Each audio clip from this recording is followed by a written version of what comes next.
കൊടിയ സാമ്പത്തിക പ്രതിസന്ധിയുടെ കാലമാണ്. മുഖ്യമന്ത്രിയുടെ മന്ത്രിമാരുടെ വാക്കുകൾ തന്നെ സാമ്പത്തിക പ്രതിസന്ധിയുടെ ലാഞ്ചന നമുക്ക് കാണാം. അങ്ങനെ ഒരു വല്ലാത്ത കാലത്ത് 80 ലക്ഷം രൂപ വാടക വെച്ച് ഹെലികോപ്റ്റർ ഇറക്കേണ്ട സാഹചര്യം എന്താണ്?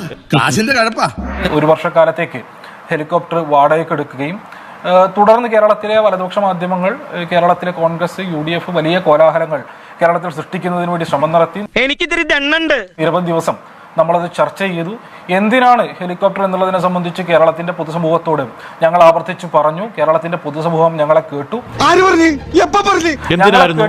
മുന്നോട്ട് വെച്ച ഈ പവൻ ഹാൻസ് ഹെലികോപ്റ്ററിന് ഞാൻ അന്വേഷിച്ചപ്പോൾ അന്ന് ചെലവാക്കിയത് 23 കോടി രൂപയാണ്. 23 കോടി രൂപ ചെലവാക്കിയതിന് നമുക്ക് റിട്ടേൺ എന്താണ് ഹർഷോ? അതൊന്നും ഇല്ലെങ്കിലും ദാരിദ്ര്യത്തിന് കുറവൊന്നുമില്ലല്ലോ. നിരവധിയായിട്ടുള്ള കാരണങ്ങളുണ്ട്. ആരോഗ്യ രക്ഷാ പ്രവർത്തനം, വ്യോമ നിരീക്ഷണം, തീരദേശ നിരീക്ഷണം, വനമേഖലയിലെ നിരീക്ഷണം, മാവോയിസ്റ്റ് ഭീഷണിയുള്ള മേഖലകളിലെ നിരീക്ഷണം. എന്തൊക്കെ സേവനങ്ങൾ സംസ്ഥാനത്തിന് ഹെലികോപ്റ്റർ നൽകി എന്നതിനെ കുറിച്ച് പലയാവർത്തി അന്വേഷിച്ചിട്ടും ഒരു ഉത്തരമില്ലാത്തതുകൊണ്ടാണ് ഉത്തരം അറിയാകുമായിരിക്കുന്ന ആർഷയോട് ചോദിക്കുന്നത്. 23 കോടി രൂപ മുടക്കിയിട്ട് എന്ത് സേവനം കേരളത്തിന് കിട്ടി? എന്റെ പൊന്നു സാറേ, എനിക്കറിയാൻ പാടില്ല. നിരവധിയായിട്ടുള്ള സാഹചര്യങ്ങളിൽ ഈ നാട്ടിലെ ജനതയ്ക്ക് വേണ്ടി നടത്തിയിട്ടുള്ള ഇടപെടലുകൾ നേരത്തെ ഞാൻ സൂചിപ്പിച്ചു. നിരകളിലെ വേഗമായി പറഞ്ഞു പോവാതെ കേരളത്തിൽ സാമ്പത്തിക പ്രതിസന്ധി ഇല്ല എന്നാണ് ആർഷോ പറയുന്നത്. ഞാൻ അംഗീകരിക്കാം. കേരള സർക്കാർ എടുത്തുള്ള തെറ്റായ ഒരു സാമ്പത്തിക നയത്തിന്റെയും ഭാഗമായി കേരളത്തിൽ സാമ്പത്തിക പ്രതിസന്ധി രൂപപ്പെട്ടു വന്നിട്ടില്ല. ഉച്ചക്കഞ്ഞി വെച്ചവർക്ക് കൊടുക്കാൻ പണമില്ല. KSRTC ശമ്പളം, പെൻഷൻ, 20,000 അഡ്വാൻസ് എടുക്കാൻ പോയപ്പോൾ സർവർ തകരാറ്. 84 ലക്ഷം പേർക്ക് കിറ്റ് കൊടുത്ത സ്ഥലത്ത് കേവലം 6 ലക്ഷം പേർക്ക് കിറ്റ് കൊടുക്കാൻ സർക്കാർ കിടന്ന് ചക്രശ്വാസം വലിച്ചത് കണ്ടതാണ്. സാമ്പത്തിക പ്രതിസന്ധി ഇല്ല അല്ലേ? ഇയാളാ തിരിയാത്ത പേരടിക്ക് നോക്കി ഒറ്റ അടിയടി കോയക്കാം. ഒരു ഹെലികോപ്റ്റർ മാത്രം ആക്കണ്ട ശ്രീ ഹാഷ്മി. ഇപ്പോൾ മുഖ്യമന്ത്രിക്ക് ദീപാവലിക്ക് ഈ ആകാശത്തേക്ക് പറത്തിവിടാനായിട്ട് 5-6 റോക്കറ്റുകളും ഇടയ്ക്ക് ചന്ദ്രനിലേക്ക് ഒന്ന് പോകാനായിട്ട് അത്തരത്തിലുള്ള പേടകവും കേരളത്തിലെ ഏറ്റവും അത്യാവശ്യമായിട്ട് വേണ്ടുന്ന ഒരു സാധനമായിട്ട് നമുക്ക് ഹെലികോപ്റ്ററിനെ കണക്കാക്കാം.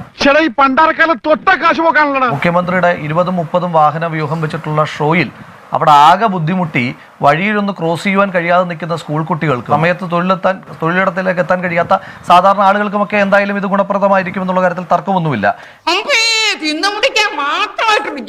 ഇവിടെ ശ്രീ ഇടതുപക്ഷത്തിന്റെ സ്നേഹിതൻ അദ്ദേഹം ഇവിടെ കേരളത്തിനകത്ത് ഒരു പ്രതിസന്ധിയുമില്ല, മുണ്ട് മുറുക്കി കൊടുക്കാൻ കേരളത്തിൽ ഒരു മന്ത്രിയും ആവശ്യപ്പെട്ടിട്ടില്ല എന്ന് പറയുമ്പോൾ അത് പൊക്കി കാണിക്കുന്ന സമീപനമല്ലേ സംസ്ഥാന സർക്കാർ കാണിച്ചുകൊണ്ടിരിക്കുന്നത്? തെളിയിക്കപ്പെട്ട സത്യം എന്താ പറഞ്ഞത്? ഇവിടെ ശ്രീ ആർഷോ പറഞ്ഞല്ലോ ഇവിടെ സംസ്ഥാനത്ത് യാതൊരു വിധമായ സാമ്പത്തിക പ്രതിസന്ധിയുമില്ല എന്ന്. സാമ്പത്തിക പ്രതിസന്ധി ഇല്ലാത്ത സംസ്ഥാനമാണ് എങ്കിൽ എന്തിനാണ് വെള്ളക്കരം വർദ്ധിപ്പിച്ചത്? ഇവരെന്തിനാണ് വൈദ്യുതി കരം വർദ്ധിപ്പിച്ചത്? ഇവരെന്തിനാണ് കെട്ടിട നികുതി വർദ്ധിപ്പിച്ചത്? ഹെലികോപ്റ്റർ ഒറ്റപ്പെട്ട സംഭവമാണോ? 7 വർഷത്തിനിടയിൽ നമ്മുടെ സംസ്ഥാനത്തിന്റെ ബഹുമാനായ മുഖ്യമന്ത്രി 7 വർഷത്തിനിടയിൽ മാറിയത് 4 കാറുകളാണ് ശ്രീ ഹാഷ്മി. സാധാരണ മനുഷ്യൻ കാറിന്റെ ടയർ മാറുന്ന ലാഘവത്തിലാണ് കേരളത്തിന്റെ മുഖ്യമന്ത്രി കാറ് മാറിക്കൊണ്ടിരിക്കുന്നത്. നീ കുറെ നേടുന്നുണ്ടല്ലോ. നമ്മുടെ മുഖ്യമന്ത്രിയുടെ വീട്ടിലെ കന്നുകാലി തൊഴുത്തിന് ഇപ്പോഴും 42 ലക്ഷം രൂപയുടെ ബില്ലാണ് എന്ന യാഥാർത്ഥ്യം നമ്മുടെ മുന്നിൽ നിൽക്കല്ലേ? ക്ലിഫ് ഹൗസിനകത്തെ നീന്തൽക്കുള നവീകരണത്തിന് 32 ലക്ഷം രൂപ, ലെഫ്റ്റ് പിടിപ്പിക്കാനായിട്ട് 25 ലക്ഷം രൂപ, മുഖ്യമന്ത്രിയുടെയും പരിവാരങ്ങളുടെയും 84 വിദേശയാത്രകൾ കഴിഞ്ഞോ? ഇല്ല സാർ, ഇതിനൊരു അന്ത്യമില്ലേ? ഹെലികോപ്റ്ററിന്റെ വാടക മാത്രമാണ് 80 ലക്ഷം രൂപ. അങ്ങനെ വരുമ്പോൾ 12 മാസം, 1 വർഷം 96 ലക്ഷം രൂപ വാടക മാത്രം. അതിന്റെ മെയിൻ്റനൻസ് കോസ്റ്റ് എല്ലാം കൂടെ കൂട്ടുമ്പോൾ 1 വർഷത്തേക്കിന് ഹെലികോപ്റ്ററിന്റെ ചെലവ് 12 കോടി രൂപയാണ് മിനിമം. 5 വർഷം എടുത്താൽ 60 കോടി രൂപ. ഇയാൾക്ക് ഭ്രാന്ത. പോക്കിരിത്തരത്തിനൊരു അതിരില്ലേ? ഹെലികോപ്റ്റർ എവിടെ പാർക്ക് ചെയ്യും? ഒരു കാര്യം ചെയ്യും, അങ്ങനെയാണെങ്കിൽ ആ യൂണിവേഴ്സിറ്റി കോളേജ് അങ്ങ് ഇടിച്ചു നിർത്തുന്നേ. എന്തായാലും SFIക്കാർ ക്യാമ്പസിൽ സ്വന്തമായിട്ട് സർട്ടിഫിക്കറ്റ് വിതരണം ചെയ്യുകയാണല്ലോ. കോളേജുകളുടെ ഒന്നും ആവശ്യമില്ല എന്നാണല്ലോ ഇവർ തന്നെ പറയുന്നത്. നീ എന്താണ് ഒരു മണി അർത്ഥം വെച്ച് സംസാരിക്കുന്നേ? കേന്ദ്ര നയം കൊണ്ട് നമ്മുടെ ട്രഷറിയിൽ പൂച്ചവെച്ച് കിടക്കുന്നു. അങ്ങനെ പൂച്ചവെച്ച് കിടക്കുന്ന ട്രഷറിക്ക് താങ്ങാവുന്നതാണോ മാസം 80 ലക്ഷം രൂപത്തിന്റെ അനാവശ്യ ഹെലികോപ്റ്റർ? ഈ പ്രതിസന്ധിക്കിടയിലും കേരളത്തിലെ ജനത പ്രതിസന്ധിയിൽ പോകാതിരിക്കുന്നതിന് വേണ്ടി, അവർ സാമ്പത്തികമായി ബുദ്ധിമുട്ടിലേക്ക് പോകാതിരിക്കുന്നതിന് വേണ്ടി നിരവധി പദ്ധതികൾ ആവിഷ്കരിക്കുന്നു. കൺസോർഷ്യം ഉൾപ്പെടെ രൂപീകരിച്ചുകൊണ്ട് പെൻഷൻ ഉൾപ്പെടെ കർഷകരുടെ പെൻഷൻ ഉൾപ്പെടെ നൽകുന്നതിനാവശ്യമായിട്ടുള്ള ഇടപെടൽ നടത്തിക്കൊണ്ട് ഗവൺമെന്റ് മുന്നോട്ട് പോകുന്നു. ഒരു സാമ്പത്തിക ഉപരോധം കേരളത്തിലെ സാധാരണക്കാരായ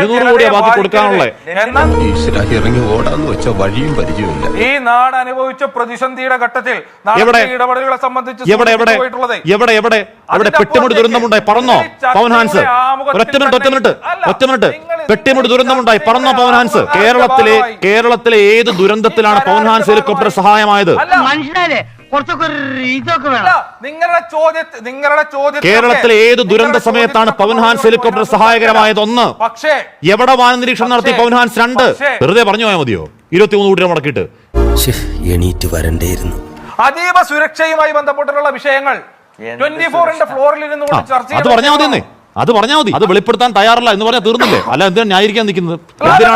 എന്തിനാണ് വാന നിരീക്ഷണമെന്നോ മറ്റേ നിരീക്ഷണമെന്നോ പറയുന്നത്? എന്തിനാണ്? പക്ഷെ പറഞ്ഞു പറ്റിച്ച് തിന്നാലേ വായിന്നിറങ്ങും. പഴഞ്ചൊല്ല് കേട്ടിട്ടുണ്ടാകും, അരി എത്രയെന്ന് ചോദിക്കുമ്പോൾ പയർ അഞ്ഞാഴി എന്ന് പറഞ്ഞു.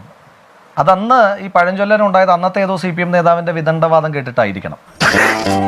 ഇപ്പോൾ ഞാൻ ആശങ്കപ്പെടുകയായിരുന്നു ഇദ്ദേഹത്തിന്റെ, ഇപ്പോൾ ഈ ഇടതുപക്ഷത്തിന്റെ പ്രതിനിധിയായിട്ട് വന്നിരിക്കുന്ന ആളുടെ ഒരു ചോദ്യക്കടലാസ്, പരീക്ഷ എഴുതുമ്പോൾ ഒരു ചോദ്യക്കടലാസ്, അതിന്റെ ഉത്തരക്കടലാസ് മൂല്യനിർണ്ണയം ചെയ്യുന്ന അധ്യാപകന്റെ അവസ്ഥ എന്തായിരിക്കും? ഇന്ത്യയുടെ തലസ്ഥാനത്തെ പറ്റി ഒരു ചോദ്യം ചോദിച്ചാൽ ഇന്ത്യയുടെ തലസ്ഥാനം എന്താണെന്നൊരു ചോദ്യം ചോദിച്ചു കഴിഞ്ഞാൽ അദ്ദേഹം ചന്ദ്രയാൻ പദ്ധതിയെ പറ്റി പറയുമായിരിക്കും. അറിയാൻ പാടില്ലാത്തവരെ കളിയാക്കുന്നോടാ. കേന്ദ്ര സർക്കാർ കേരളത്തെ ശ്വാസം മുട്ടിക്കുന്നു. അപ്പൊ സാമ്പത്തിക പ്രതിസന്ധി ഉണ്ട് എന്ന് ഇവർ തന്നെ സമ്മതിക്കുന്നുണ്ടല്ലോ. അപ്പൊ കേന്ദ്ര സർക്കാർ ഈ കേരളത്തിലെ സാധാരണ മനുഷ്യന്മാരെ പട്ടിണിക്കിടുകയാണ് എന്നിവർ സമ്മതിച്ചു. അപ്പൊ ഇവരെന്താ ചെയ്യുന്നത്? ആ പട്ടിണിക്കിട്ടിരിക്കുന്ന സാധാരണ മനുഷ്യന്മാരെ, ആ പട്ടിണി കിടക്കുന്ന സാധാരണ മനുഷ്യന്മാരുടെ വയറ് വെട്ടി കുടലെടുത്ത് പുറത്തിടുന്ന സമീപനമല്ലേ ഇവർ കാണിക്കുന്നത്? അത് നല്ലതാ, പരിചയമുള്ളവരെ തന്നെ വഞ്ചിക്കുന്നത് നല്ലതാ. ഇപ്പോൾ ഇവിടെ ഇടതുപക്ഷത്തിന്റെ പ്രതിനിധി അദ്ദേഹം പറയുകയാണ് ഈ ഓണക്കാലം നല്ലതായിരുന്നു. ഓണക്കാലം അദ്ദേഹത്തിന് നല്ലതായിരിക്കും, ഈ കേരളം ഭരിച്ചുകൊണ്ടിരിക്കുന്ന മുഖ്യമന്ത്രിക്കും അദ്ദേഹത്തിന്റെ കുടുംബത്തിനും മന്ത്രിമാർക്കും പരിവാരങ്ങൾക്കും നല്ലതായിരിക്കും. പക്ഷെ നമ്മുടെ ഏറ്റവും ചുരുങ്ങിയത് KSRTC ജീവനക്കാർക്ക് നല്ലതല്ല എന്നുള്ളത് കൊണ്ടല്ലേ അവർ തിരുവോണ നാളിൽ ഇലയിൽ മണ്ണു വാരി തിന്നുന്ന ചിത്രം പങ്കുവെക്കേണ്ടി വരുന്നത്? സത്യമാണെങ്കിലും എനിക്ക് അംഗീകരിച്ചു കൊടുക്കാൻ പറ്റും. ഈ കേരളത്തിലെ ഉദ്യോഗാർത്ഥികളുടെ ഭാവി അത്ര ശോഭനമല്ല എന്ന് അവർക്ക് തോന്നിയതുകൊണ്ടല്ലേ ഉണ്ണാവൃതവുമായി നിരവധി ലിസ്റ്റിൽ പേരുള്ള ആളുകൾ വന്നിരിക്കേണ്ടി വരുന്നത്? നമ്മുടെ നാട്ടിലെ സാധാരണ കുട്ടികളെല്ലാം അവർ വളരെ കഷ്ടപ്പെട്ട് പഠിച്ചു പരീക്ഷ എഴുതി കിട്ടിയ ജോലിയാണ് സാർ. അല്ലാതെ നിങ്ങളുടെ SFIയുടെ നേതാക്കന്മാരെ പോലെ ഒരു കോഴ്സിനും പഠിക്കാതെ ഒരു സർട്ടിഫിക്കറ്റ് ഒപ്പിച്ച് ഏതെങ്കിലും എഡിറ്റിംഗ് അറിയാവുന്ന ഒരുത്തിനും കൊണ്ട് സർട്ടിഫിക്കറ്റ് ഒപ്പിച്ചുകൊണ്ട് വന്നിട്ട് ആ സർട്ടിഫിക്കറ്റുമായി തൊഴിലിന് വേണ്ടി പോകുന്ന ആളുകളല്ല സാർ നമ്മുടെ നാട്ടിലെ യുവജന സമൂഹം. ഇത് എന്നെ ഉദ്ദേശാണ്, എന്നെ തന്നെ ഉദ്ദേശാണ്, എന്നെ മാത്രം ഉദ്ദേശാണ്. ഈ ഹെലികോപ്റ്റർ വാങ്ങുമ്പോൾ ഇപ്പോൾ ഇവിടെ സൂചിപ്പിച്ചത് എന്താ? ഈ കേരളത്തിലെ സുരക്ഷാ കാരണങ്ങളാൽ ഞങ്ങൾക്കത് പറയാൻ കഴിയുന്നില്ല എന്ന് എനിക്ക് വളരെ ആശങ്ക തോന്നി ശ്രീ ഹാഷ്മി. കാരണം ഈ ചർച്ച നടത്തിക്കൊണ്ടിരിക്കുമ്പോഴെങ്ങാനും ഇവിടെ വല്ല ബോംബ് സ്ഫോടനം വല്ലതും നടത്തി എനിക്കും എൻ്റെ മുന്നിലിരിക്കുന്ന ക്യാമറാമാനും വല്ലതും പരിക്ക് പറ്റുന്ന സാഹചര്യത്തിലാണോ ഈ ചർച്ച സംഘടിപ്പിക്കുന്ന കേരളമുള്ളതെന്ന് ഞാൻ ആശങ്കപ്പെടുകയാണ്. ഇതൊക്കെ അക്ഷരാഭ്യാസമുള്ള ഏത് സർട്ടിഫിക്കറ്റ് മറ്റേ ഡ്യൂപ്ലിക്കേറ്റ് ആയിട്ട് ഉണ്ടാക്കുന്ന മലയാളികളല്ല. അതല്ല എങ്കിൽ പരീക്ഷ എഴുതാത്ത പരീക്ഷയുടെ പാസ് മാർക്ക് വാങ്ങിച്ചിരിക്കുന്ന സാധാരണ ആളുകളെ പറ്റിയിട്ടല്ല പറയുന്നത്. നമ്മുടെ നാട്ടിലെ സാധാരണ മലയാളികൾ അവർ ഈ വാദമെല്ലാം കേൾക്കുന്നുണ്ട്, അവർ നിങ്ങളെല്ലാം വിലയിരുത്തുന്നുണ്ട് എന്ന് മാത്രം നിങ്ങൾ മനസ്സിലാക്കിയാൽ മതി. ഞാൻ പോയിക്കോട്ടെ. ദുരന്തങ്ങളെ നേരിടുവാൻ വേണ്ടിയിട്ടാണ് ഈ ഹെലികോപ്റ്റർ എന്ന്. ദുരന്തങ്ങളെ നേരിടാൻ വേണ്ടിയിട്ടല്ല ഇടതുപക്ഷത്തിന്റെ സ്നേഹിത ഈ ഹെലികോപ്റ്റർ. ഈ ഹെലികോപ്റ്റർ എന്ന് പറയുന്നത് കേരളത്തിലെ ജനങ്ങൾക്ക് ദുരന്തങ്ങൾ സമ്മാനിക്കുന്ന ഒരാൾക്ക് യാത്ര ചെയ്യാൻ വേണ്ടിയിട്ടാണ് ഈ ഹെലികോപ്റ്റർ. നിങ്ങൾ ചോദിച്ച ചോദ്യവുമായി ബന്ധപ്പെട്ട്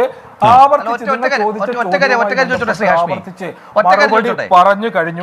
ഒരു മറുപടിയും പറഞ്ഞില്ല. ഏതോ വാന നിരീക്ഷണത്തിന്റെ കാര്യം പറഞ്ഞു. ഏതോ വാന നിരീക്ഷണത്തിന്റെ കാര്യം പറഞ്ഞു.